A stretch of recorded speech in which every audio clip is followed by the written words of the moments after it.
అదరకుండా బెదరకుండా గౌరవ ముఖ్యమంత్రి రేవంత్ రెడ్డి గారి సూచనలతో పేదవాడి కష్టాలు తీర్చే ఈ భూభారత చట్టమే భవిష్యత్తులో మనకి శ్రీరామ రక్ష అని తలంచి ఈ చట్టాన్ని పాస్ చేసుకొని 2025 జనవరి 4వ తారీఖున ఈ చట్టం రూపంలో ఇది భూభారతని తీసుకొచ్చుకున్నాం.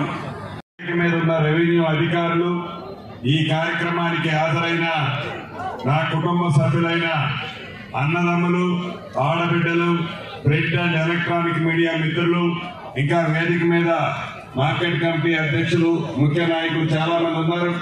వారందరికీ పేరు పేరున శిరస్సు వంచే హృదయపూర్వక నమస్కారాలు, వందనాలు.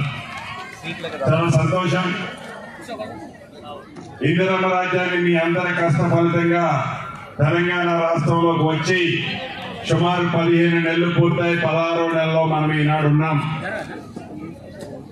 తెచ్చుకున్న ఈ ఇందిరమ్మ రాజ్యంలో అనేక అభివృద్ధి సంక్షేమ కార్యక్రమాలతో పాటు ఆనాటి ప్రభుత్వం ఆలోచన రహితంగా ఏదైతే 2020 చట్టము ద్వారా ధరణిని తీసుకొచ్చిందో ఆ ధరణితో సామాన్య ప్రజలకి ఎన్ని ఇబ్బందులు కష్టాలు ఆనాటి ప్రభుత్వ చొరవతో వచ్చాయో వాటిని విముక్తి చేయటానికే మన ఇందిరమ్మ ప్రభుత్వంలో ఈ భూభారతి 2025 చట్టాన్ని తెచ్చుకున్నాం.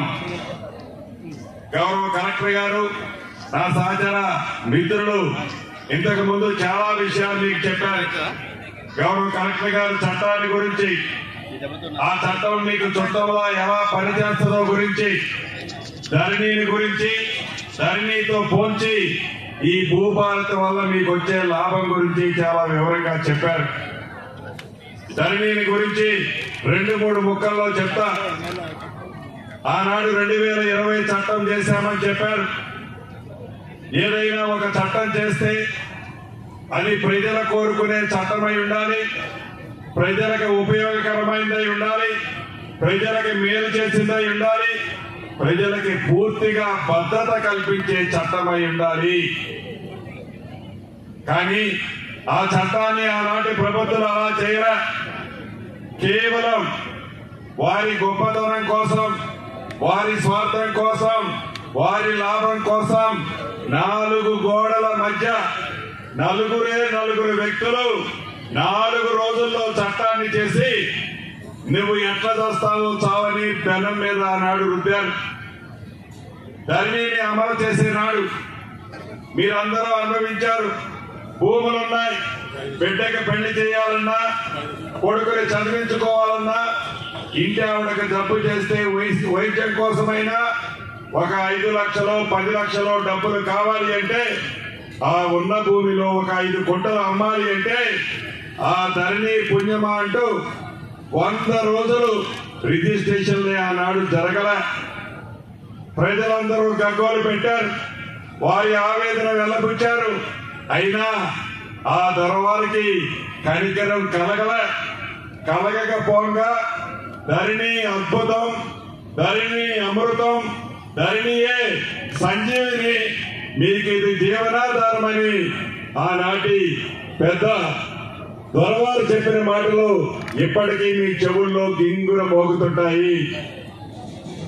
అదే మన భూభారతి చట్టం. ఒక అర్ధరాత్రి చేయలే.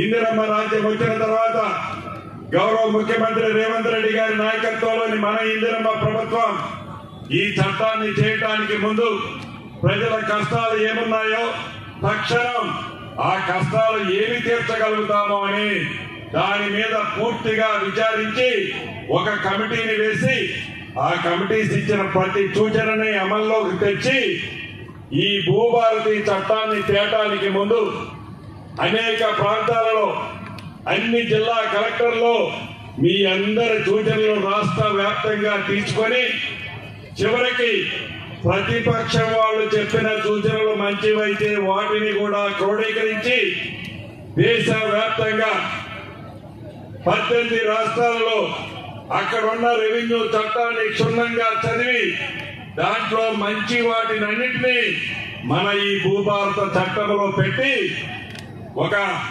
అద్భుతమైన చట్టాన్ని తయారు చేసి పబ్లిక్ డొమైన్ లో తయారు చేసిన చట్టాన్ని 60 రోజులు ఉంచిన తర్వాత అసెంబ్లీలో ఈ చట్టాన్ని పెట్టడం జరిగింది.